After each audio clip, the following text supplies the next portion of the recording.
Hello, I'm Andy Kearns from Therapy. You're watching Underkill TV.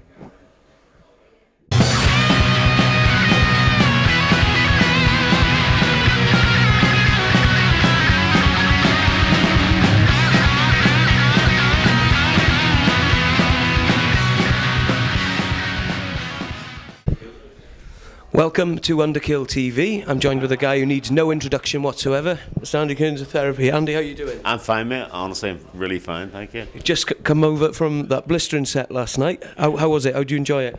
Well, I really enjoyed it. I thought it was brilliant, and I didn't know what to expect. First time here at Hard Rock Hell, but it was such a friendly atmosphere, Yeah. and loads of punters. Really good. I really loved it. That's one thing about Therapy. I mean, we were saying this before. They're probably the only sort of crossover band that can express so with punk fans, rock fans, metal fans. Everybody can't say a bad word about Therapy. Do you find that with the audiences? You see all different crowds like last night?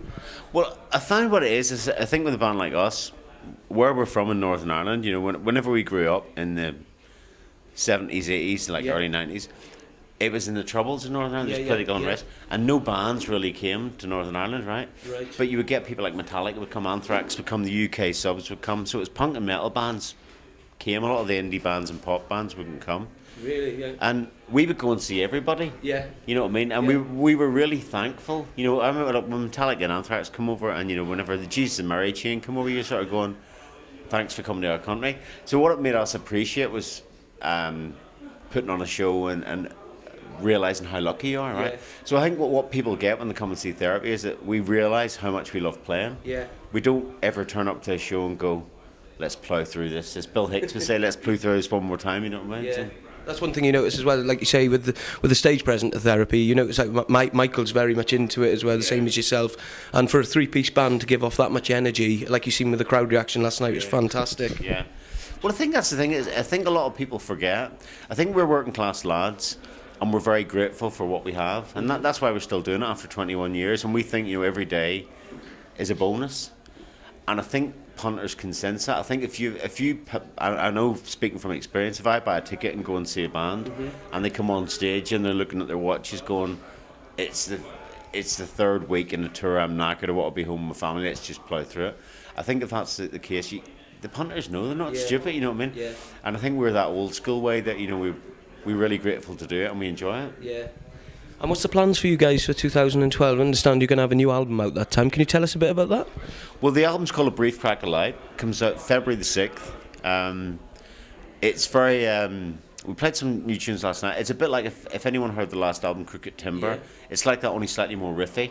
Right. It's still got the same sound as Crooked Timber, but it's got really good riffs, really good grooves. Some of the tracks have got really big choruses. We're really happy with it. And the album comes out 6th of February. We're touring with Skindred next April. Yeah. We're doing some festivals, and then we have our own tour from October right through to December, which is being finalised now. So it's a whole year of gigging next year for us. Brilliant. Yeah. That's great. I mean, that's one thing you guys have noticed always when you've toured. You've never just done like the 4 shows in the UK, like one in Scotland, one in London, one in perhaps Manchester and Birmingham or something. You guys, like you said just then, you always make sure that you go to all the 4 corners of the UK. Well, it's important, I mean, because I also think it's very important that if back in the 90s, occasionally we'd get agents would book us for the same thing, and you would have 4 gigs, bigger venues all sold out. But what use is that to someone that can't travel to Manchester, someone that can't make it to Glasgow, someone that can't make it to Newcastle? So we try and do quite a lot of shows, and then I like it, you know, and I do love it. I like the fact that it's different. What keeps me doing this after all these years is you can go do a show one place, it's a big venue, it's rammed. The next day you can be somewhere in the middle of nowhere that's half full, or else you can go and do somewhere that no one's ever heard of, and people are going to me, why are you playing there? But that's what I love about it. I remember like you played in Narberth a few years back, in the middle of nowhere, and it was sold out, and the place went bananas. Well, that we were talking about that when we came into Prestatyn yesterday for Hard Rock Hell.